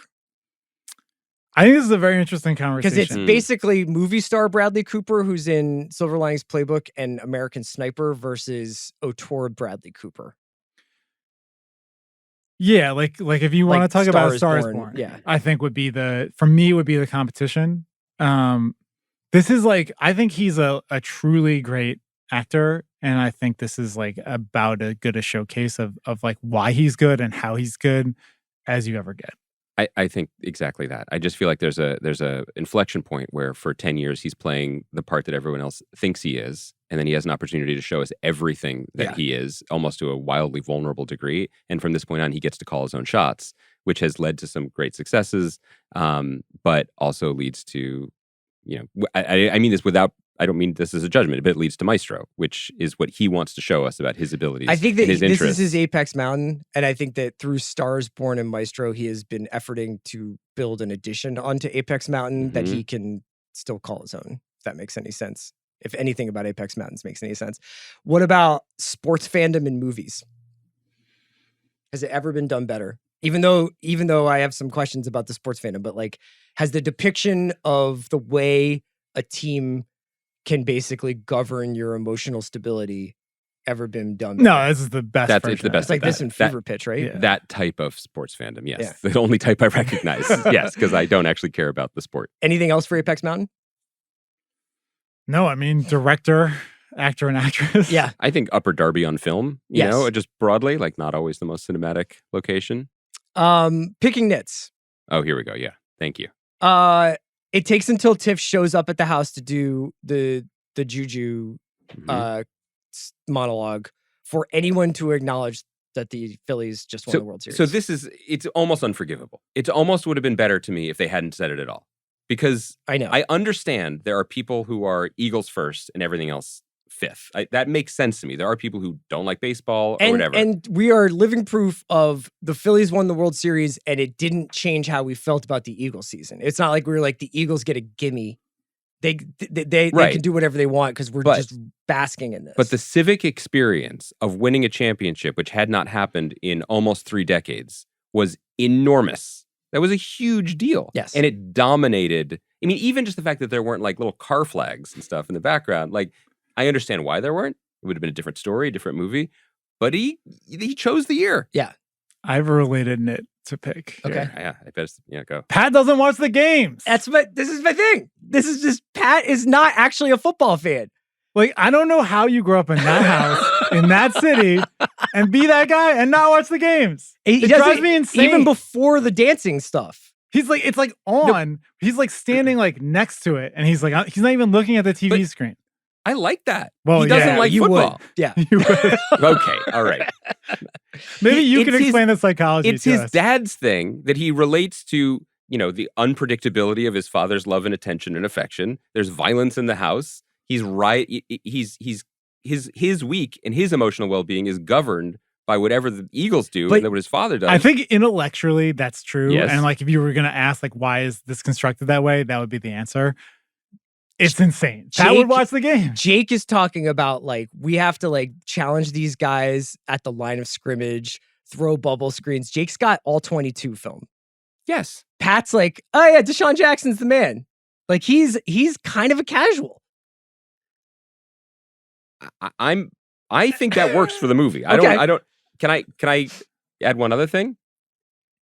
Yes, we can. No, we can't. You know what else happened in the fall of Oh, yeah. 2008? Oh yeah. The election of President Barack Hussein Obama But happened. this is what we get it to be like a 5-hour movie. If it's not going to be like Adam Curtis's 2008. And I'm not saying that, which I would watch, especially if it was centered in around the Lanark Diner. I'm just saying it is an interesting bit of artistic elision to be like, this movie is so radically dialed into one thing that happened in the real world when it was, in fact, quite a momentous fall. I think that could be true though to a certain type of family's experience where they're just like, I'm paying attention to what happens in these Eagles games and the rest is noise. That's true. But do you think they'd be so cavalier in today's electoral right. climate, Zach? That's Okay. right. What do you think the Um, Solitanos feel about democracy? Okay. I have a pretty dark nitpick. All right. Tiff's story about Tommy's demise. Oh, yeah. I'm glad. Where he dies trying to help somebody fix a tire On 76, 76, Mhm. coming back from the King of Prussia Mall. which is a 40-minute drive from approximately where Tiff He's lives. the other side of the city. Yeah. And he goes after dinner. So after Victoria's dinner, Secret. he's like, I'm going to drive to the King of Prussia Mall Mhm. 40 minutes away. I don't know what the deal was in 2008 with the retail landscape of that particular part of Philadelphia. I feel like Victoria's Secret was in more places. Yeah, I than think, I just feel the like- King- I think King it of was Prussia probably Mall. at the Springfield Mall. Yeah. I think it was probably at the Granite Run Mall. I think that 40 minutes on 76 is like a heat check. And it's a very sad end to this fictional cop's life. Do you- But do it you was think- a weird thing that Do you think he was buying lingerie for someone else? Do you feel like no, there was 'cause more of the she's story? like he was going to Victoria's Secret to get something started. I think with she me. like knew. I think she knew he was going even. Do you think she blames the King of Prussia Mall? Like, who's the real villain of the movie? I'm just- 76. Yeah. So you're saying, I are think you criticizing the specifics of I'm the questioning MapQuest whether directions? or not a You think guy the route was as wrong? savvy as him would be like, I'm going to drive 40 minutes to go to this. Maybe he Victoria's had something Secret. else to do up there. Maybe Sure, his maybe. his parents lived there, Sure. and he was buying lingerie for his mother and for his wife. I don't know. Do you think that Dolores would be wearing a Kevin Cobb jersey? Yes. Okay. It's good. There's a good Namdi jersey in this movie. Yeah. It's annoyingly hard to repair a broken glass window. He does that in 5 seconds. Yeah, no, that's annoying. It's very hard to do. Yeah. And he's just like he just hoists it into place. Do you feel like there should have been more Eagles mentioned, like by name, other than Deshaun Jackson? Like you just said Kevin Cobb, which I just a chill ran down my spine. Yeah. There was kind of a quarterback controversy that year. There was. I feel like McNabb in general was a constant source I think of this just agita. speaks to Pat's like familiarity with skill position players, but Mhm. like a lack of interest in the trenches. Do you think, well, the opposite of Howie Roseman. Yeah. Do you think, Well, this is still Joe Banner era, isn't it? oh yeah, Howie was like the VP of Yeah. something or other. Yeah. Yeah. Tom Heckert, Joe And Banner. they give the racist fan at the game the Westbrook jersey. That's right. Yeah. That's really weird. Yeah, it's weird. It's unfair. Maybe that guy was a Villanova guy. Free Bryant Westbrook. Do you think that John Ortiz is always so happy to see Pat, which is one of my low-key favorite things about the movie? But it is weird. Do you feel like he's very, But it's very because happy? he's dying inside and is Yes. having a breakdown about his marriage and his professional career. And then this is a guy who's A, his friend, the and collapse B, of makes him Fannie feel a and little Freddie. bit better. That's Yeah. true. Yeah. Low key, his excitement over the jersey, where he's like, "You look fantastic. I wish I was wearing that." I love that. Sequel, prequel, any other pick and nits? I think that's it. Sequel, prequel, prestige TV, all black cast, or untouchable. It's untouchable. I guess you could do a Pat Senior and Dolores getting together, like early. What would that be? Oh, like a prequel? early I thought you meant getting together 80s? twice a week. No, I guess it would probably be in the 70s, right? Yeah, I don't want a sequel because I don't think the Solitano family could have survived the Chip Kelly era. Like, I just think that would have just. I mean, what about this? We could be living the sequel right now. I know this is the sequel. The Greenwald family is not going to make it through this current era. It's 3 men with a group chat melting down. Better with Wayne Jenkins, Danny Trejo, Catherine Hahn, Steve Buscemi, Sam Jackson, JT Walsh, Byron Mayo, Harling Mays, or Philip Baker Hall. I do think Philip Baker Hall would be an interesting Pat Sr. Or a Randy. Yeah. But if Wayne Jenkins did play Randy, goddamn, Pat! I didn't know your dad was Jimmy the Greek. He's giving me 10 points and a motherfucking parlay with your aggregate dance score. You better turn it to Mikhail Baryshnikov real soon, or Pat Sr.'s going away a long fucking time, big boy. Wayne would fit into this movie. Yeah. Just fine. I mean, from Baltimore, he could have been like the guy coming up to get Danny. Bernthal belongs in this movie. I know. We need that energy. You know what? We need that he accent could be work. John Ortiz. The spiritual, any of them. kind of successor of this film is The Bear. Yeah. In a lot of ways. Family energy. Yeah. Unloved Second City. Loser energy in a Second City. Yeah. Really banking it all on sandwiches. Yeah. It's all there. So probably unanswerable questions. I think we hit a lot of these. Does Pat care about the birds enough? What is the duct tape on Pat's shoes for? Well, that also leads me to, did Pat Solitano Jr. invent contemporary men's wear? If so, his shoelaces don't get into it. Pat Solitano Jr. wearing sweatsuits, Carhartt, and chunky New Balance. Yeah, no, it's essentially what most men in Isn't that Silver Fear of Lake God? wear now. that Isn't that movie. like- Literally, yes. It's like the movie does not look dated in that respect at all. Yes. Wait, so it's for your shoelaces? Yeah, it's a thing. Oh, I didn't know. For dancing or for. I thought he ran so much he was wearing his shoes out, but didn't want to buy new ones. No, I'm pretty sure it's just like a makeshift Velcro situation. Okay. What did Pat whisper to Nikki? Oh, isn't it like Lost in Translation? I think it's the same thing. Asante Samuel made the Pro Bowl. Yes. We talked about whether Pat is consistently taking his meds. Can this movie happen after the 2018 Super Bowl? Speaking from my heart, yes. Yes. Yeah, it seems like it. Yeah. Seems Yeah, I like think both of you are. I'm yeah, it's evergreen. Yeah.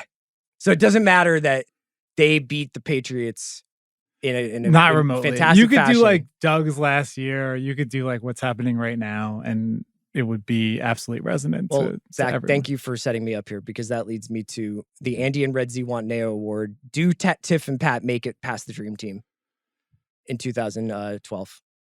If they make it through the Dream Team, do they make it to Andy Reid's last season? Do they make it past the NFC Championship game against the Cardinals? So you don't think that they have long? I'm just saying. I don't know if they have much of a future. I want it to be otherwise, but I feel like they're too volatile. What does Tiff do? Like, what's She dances. She lost her job.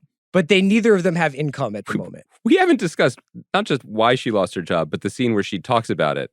That's Bradley At Cooper's your Apex beloved- Mountain at your at the Leonard Diner. Oh my He's God, just like, this is so hot. he's like, were any of them women?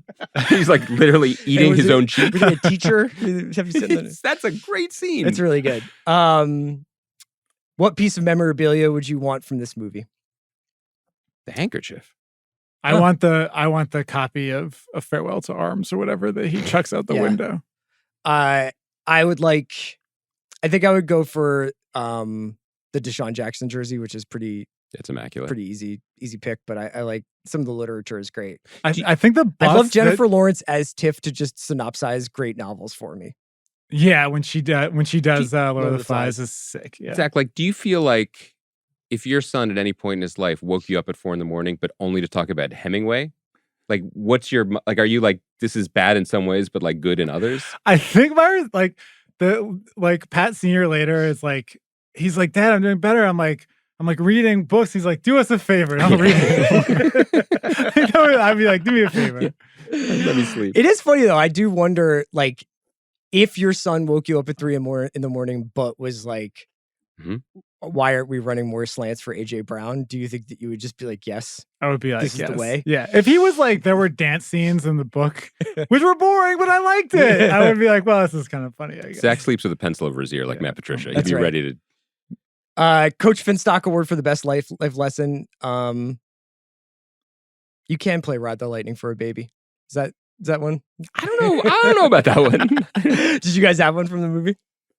I mean, I think if you drink a lot and get in a fight, you could really bond with a lot of people. Yeah. I feel like I learned that. That's right. Always stick up for your brother. Yeah. Who won the movie? Do you think we would do that for each other at a tailgate? Yeah, definitely. I know he would. I know Zach would. Zach would. Yeah. I wonder how Get you know behind that. Zach. I've been on public golf courses with Zach. Who won the movie? This is a complicated one. Mm. I think it's Lawrence. I think it's Jennifer Lawrence on this most recent go around, but Bradley Cooper is the soul of the movie. I also think it does the most for Bradley. Yes. Like I think you're watching his life change Yes. in this moment in real time. So in terms of like the implications, like it had the biggest effect for him. Do I think that she's the best thing in it? Yeah, I do. I also think his journey since this is like being shot out of a cannon. It Yeah. is not abated. He's been on a consistent journey since the success of this movie and what it afforded him, whereas she had a more dramatic and immediate success in the 6 months to 2 years after, but then had some stumbles before regrouping. She should have voiced a raccoon. That's the lesson. That raccoon's great. Yeah. It's a great raccoon. Producer Craig, what do you think? I had never seen this. This is a real blind No spot. way. Yeah. I don't know why. It's always been on my list, but I missed it. In That's 2012. strange. This seems like it would be right up your alley. I know. I don't know what it was. I also think there's something too, like I'm from the Bay Area and I just think West Coast in general, like I love stuff like this because the like East Coast, like sports insanity, like insular family, that stuff is just not like my dad was a huge Niner fan, but it was not like this movie. Yeah. And I just think like, I don't have any friends who like live and die football or any sports team quite like the Politano family. Yeah. Is it Politano? How do you say it? Solitano. Solitano. Solitano. Like So like soul. that stuff is always very Lonely. interesting to me because it still hasn't crossed over to the West Coast. Like I don't know if it ever will. Yeah. You know, No, that's because you got Kyle just drawing up these beautiful motions. Everything's easy. Everything's easy. yeah, but in general, the funny thing about this movie is I'm so glad it was made in 2012 just because it would definitely be a TV show today. Yeah. And everything would be like stretched out and darker. I think the one good thing about this movie is that if you actually like sat down and really dug into each character, kind of dark, Very. but you're moving so quick, you don't really think about it. And they actually just kind of use the darkness almost for humor. It's a very funny movie. In some ways, like we didn't talk about enough how funny It's it a is. well-paced, delightful, funny, romantic movie. Yeah. And even the ending is like very satisfying, like sweet rom-com-y ending. So the ending with this time around, when I watched it for this, and they get to the she opens up the letter and it's Yeah. like, "Dear Tiffany," I was like, "Holy shit, it's getting fucking humid in here right now." Like, I know is. it's like Because you're it's like sweating? when Harry met Sally at the end, Yeah. like Yeah. a little bit. Also, the De Niro thing where he's just like, he gives him, I mean, everything gets fixed. Yeah. It's a magical fantasy. What does it say? Don't fuck this up. Yeah, he's like, go follow that girl. Even the She's in plot love of with the you. movie is like a little bit like just like a dark adult Disney Channel original movie. It's like the big dance competition Yes, at the end happens on the it's same complete day of the fantasy. big game. It's complete storybook fantasy. Yeah. So you liked it. I did, yeah. But isn't the real lesson, this is what we're saying, like, they got together, everything's beautiful, and then they lost the championship game. This is the most Philadelphia thing about it. Like when you start, Pat Jr. doesn't care. Do you think they should have added that? Like, would that have been a funny end scene if they lose in the championship game? oh, I mean- what if this movie had the biopic thing where over the credits it was where like it's said just with like, and it shows Deshaun just, Jackson would be run out of town. yeah, and it shows him in a Redskins jersey Yeah. or whatever. Yeah, that would have been pretty good. Devastating. Andy, Zach, thank you so much. Go Birds. Go Birds. Did you, This what is about so an eagle? mean. Did you need a cameo from an eagle? This is crying out for Jason Kelsey. This is like, Oh, I thought you meant like an animal, Thi- like a, it- like bird, any- like a bald Wow, eagle. that would've been this cool, too. would have been like, if they made this about today, it would have just been Jason Kelsey's in like a third of this No, he movie. would have walked through the hotel and been like, "Go after her, bro." Yeah, right. I appreciate they don't show a game in this. You kind of see like a little bit of that Dallas. Is that a game on rights issue though? TV. They couldn't probably. Yeah, I'm sure it's Yeah. but it works, and I feel like that is the relationship that most people have. It's not like an Eagles walking through that door. So I They, appreciate they it. don't even make it into the stadium. I mean, I don't know this. Maybe Also there's some very true for most people. Research about this that like I don't know if David O. Russell is a football fan. Like I don't think he is. I think one of the things that makes the movie great is that it is telling an emotional and psychological story, and it's not getting It's lost kind in of the like how details. Taylor Sheridan doesn't really like cowboys. He just, it's more about Just the owns a metaphor lot of horses. He loves special ops though. I still think the football dialogue's not quite there. I know. It's just it doesn't actually depict what like a true The football fan- closest football fan, the real football fan, is Jake, I think. Yeah, but And then even he it seems like he's reading like a kind of cue card about a football. I think it's team. Jennifer Lawrence. Like when she's like reading the scores and stuff, and she knows like where they were playing and all that. This I is feel how like we all talked about football until like 6 years ago. Everybody's nuts. Yeah. Maybe you're Nobody right. said bubble screen. Nobody said And then quarters. Barnwell started being like EPA. From Do you know what? Do you know what And defense I'm was? just like, Defense was, did Brian Dawkins kill someone? Yeah. Like, did he behead someone with his body? Good defense. Did the other team score? Bad defense. That was it. Yeah. That was it. It's a simpler, more pure Maybe time. that's right.